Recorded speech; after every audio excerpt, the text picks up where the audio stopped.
Hey, I'm Mike, a primary school teacher and head of content here at Cleverbean. And today I'm going to show you some fun ways that you can use a must-have resource that you should have in your classroom, Playdoh. So easy to use, so many different ways that you can use it. And today we will focus on using it for phonological awareness and spelling. And you might be thinking, Playdoh, only for those younger years or down in kindy. But I've got some great ways that you can use this with your older students and with some really tricky words as well. Can't wait to show you. First up, letter formation. You can get your students to practice forming the letter with Playdoh so they get a feel for the shape of that letter.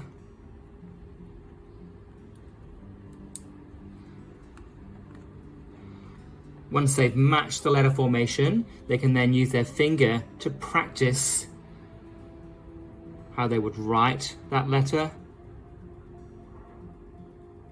And then you can add on practicing the sound or the letter name. A,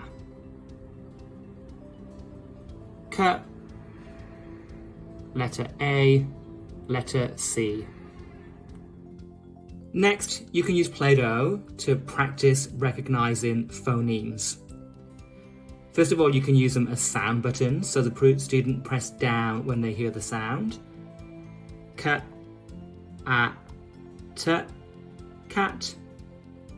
R, A, N, rain. And this can be repeated again. K, A, T, cat.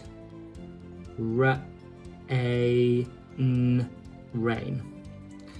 When your students are slightly more confident, they can then use Playdoh to place where they hear the phonemes themselves. K, A, T. So I can see there's 3 phonemes. R, A, N. Again, 3 phonemes, even though this one is a 4-letter word.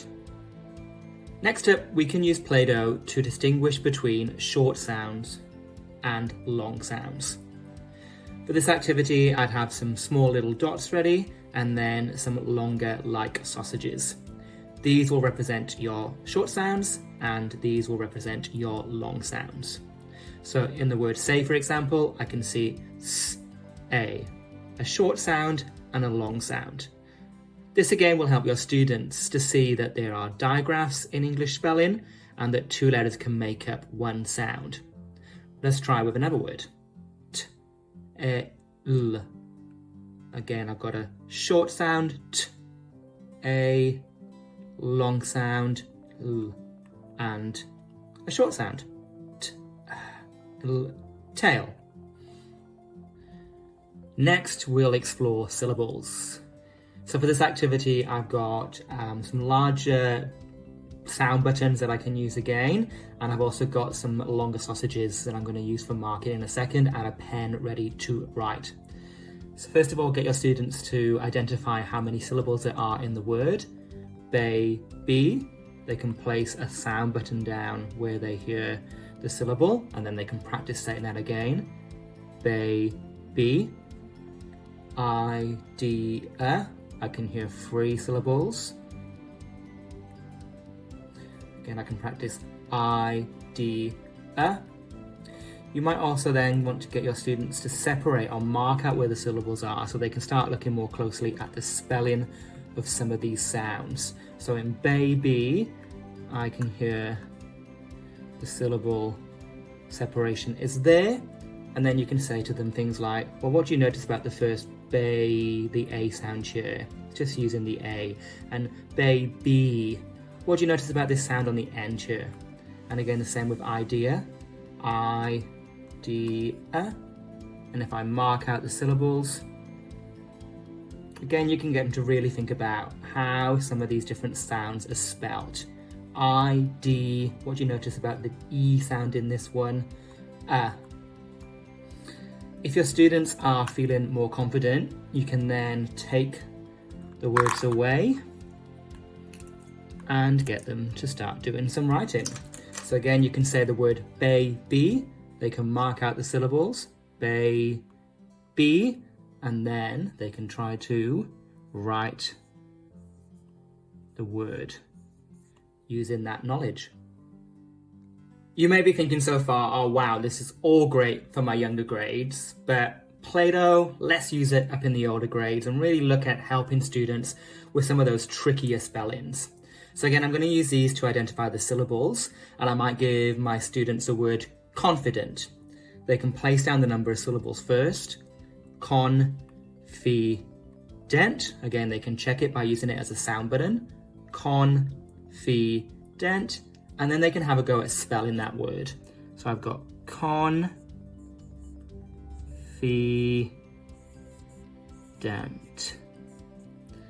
Then you might get your students to say, do you want to check that word again? Do you think it's correct? Does it look correct?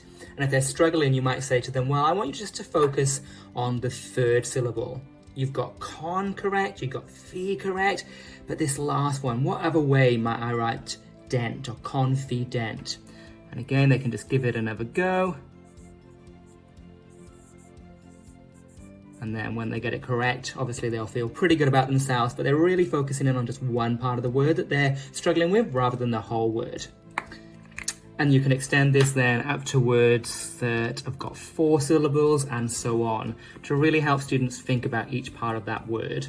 So I might give them the word imaginary, and they can go in-airy.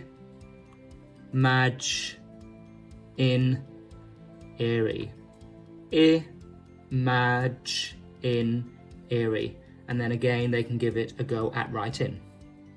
If that's got you buzzing with excitement to teach phonics and spelling in your classroom, then I've just jumped into the Cleverbeam platform here to show you some other fun ways that you can teach these skills. So from the homepage, you can either click on phonics or phonological awareness. I'm going to open up phonics. And I'm going to jump into the lessons rather than the units. And you can see here that there's 48 lessons. Some really fun ways of using post-it note, hula hoops in your classroom. And 2 of my favorite lessons, which link to what I've just been talking about, is this teaching phonemes through sensory activities. So the sound buttons that I showed you, and this will give you explicit steps of how you can teach this strategy in your classroom. And then there's also looking at the heart words, so those words that are harder to learn by phonetic awareness. And again, there's some fun ways that you can incorporate Playdoh into your classroom with these activities.